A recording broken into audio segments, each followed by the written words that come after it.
आज मैं आपको बीए पार्ट 1 के फर्स्ट पेपर में पद सोपान के सिद्धांत को समझाने जा रही हूँ कि पद सोपान का संगठन में क्या महत्व है।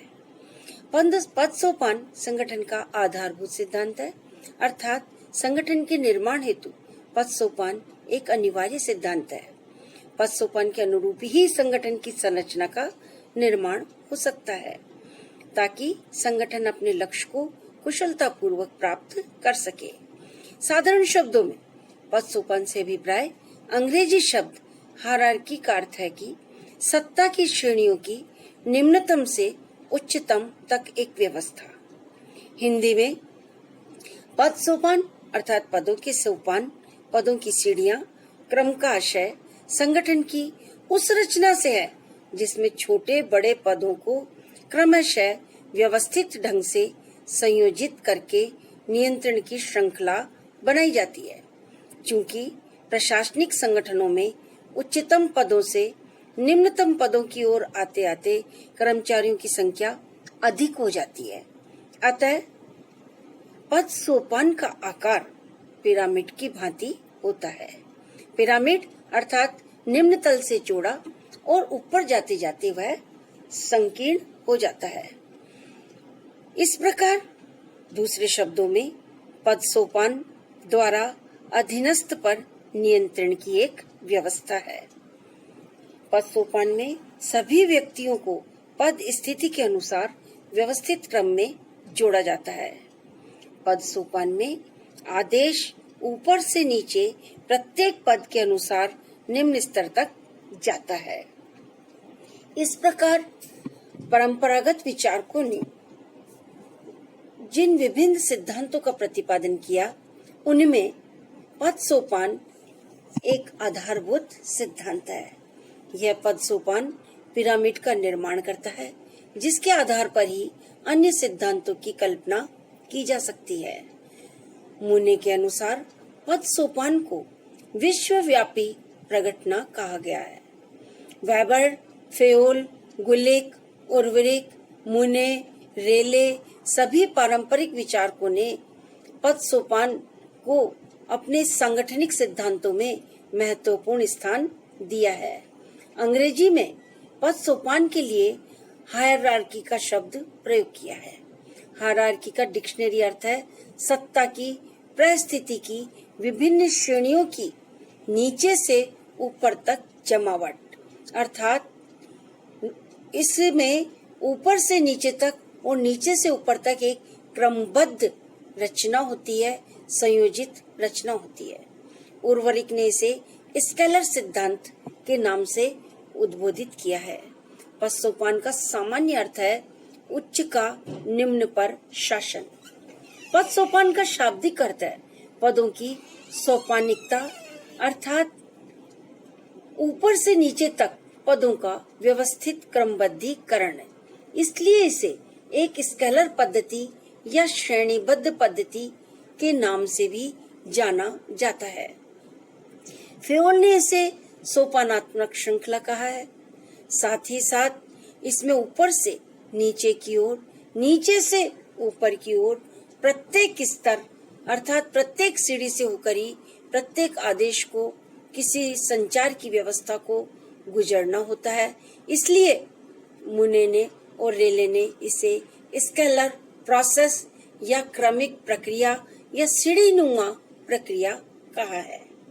क्रम का अर्थ है चरणों की पंक्ति।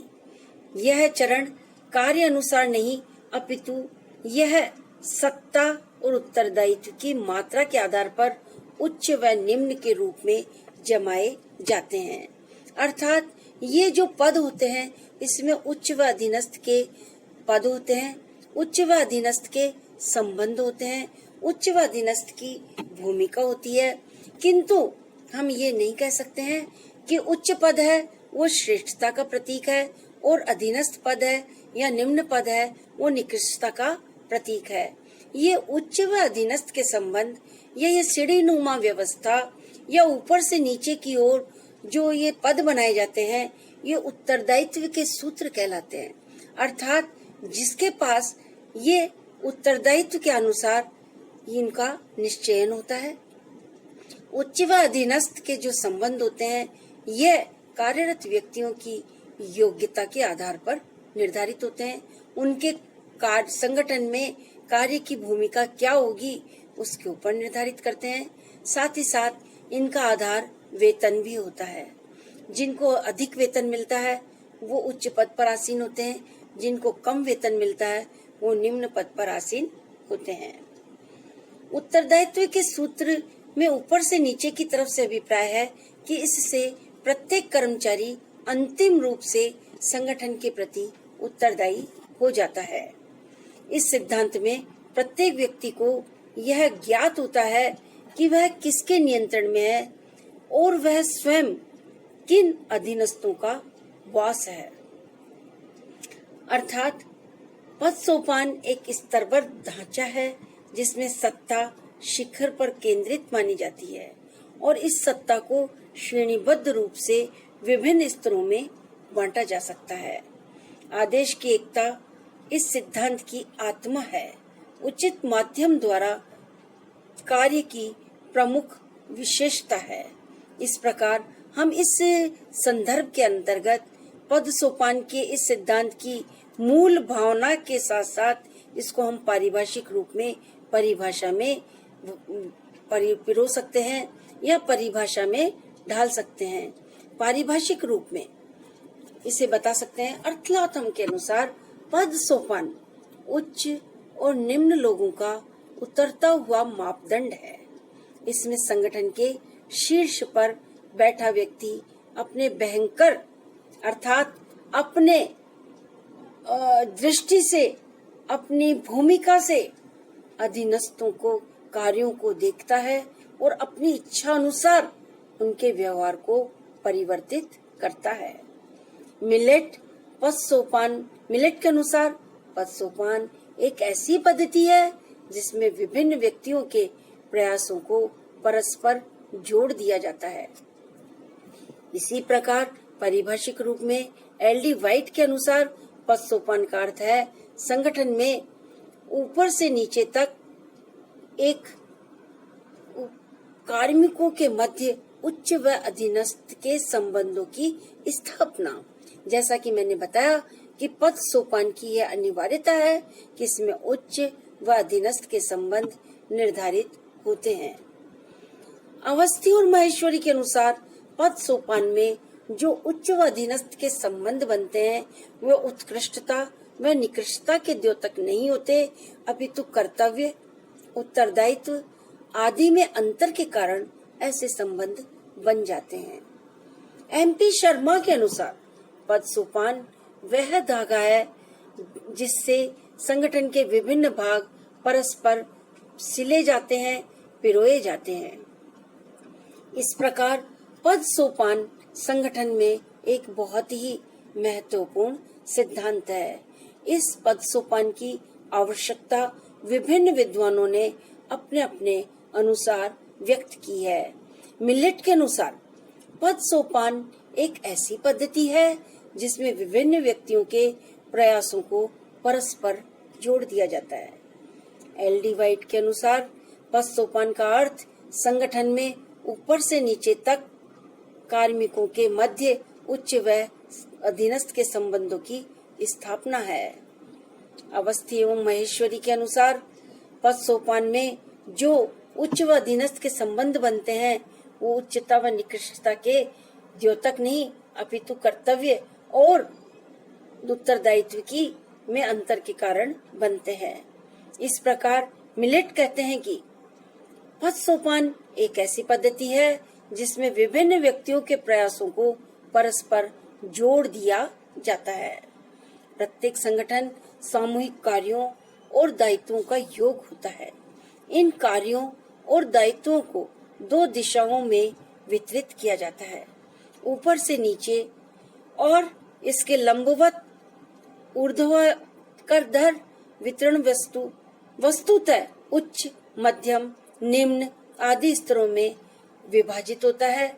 इससे अनेक स्तर या पद बन जाते हैं, लेकिन क्षैतिज वितरण बिना स्तर बढ़ाए हो सकता है और पूर्व के पदों के साथ ही नए कार्य दायित्व जोड़ दिए जाते हैं। वस्तुतः पद सोपान की जरूरत विभिन्न स्तरों पर आवश्यकता अनुसार पड़ती है और व्याप्त असमानताओं के कारण भी पड़ती है। एप्लबी ने पद सोपान को संसाधनों के विभाजन, कार्मिकों के मध्य कार्य विभाजन, कार्य संचालन, कार्मिक चयन, समीक्षा और सुधार का एक साधन माना है। उनके अनुसार मानव पद सोपान के अंदर और इनके बीच में कार्य के ऊपर से और नीचे के बहाव का प्रबंध प्रशासनिक कला है। इस प्रकार इन सब परिभाषाओं के आधार पर हम पद सोपान की कुछ विशेषताएं, कुछ लक्षणों को स्पष्ट करते हैं। पद सोपान की पहली एक लक्षण है, विशेषता है, वो है कि इसका आकार जो होता है वो पिरामिड की भांति होता है। इसकी संरचना पिरामिड की भांति होती है।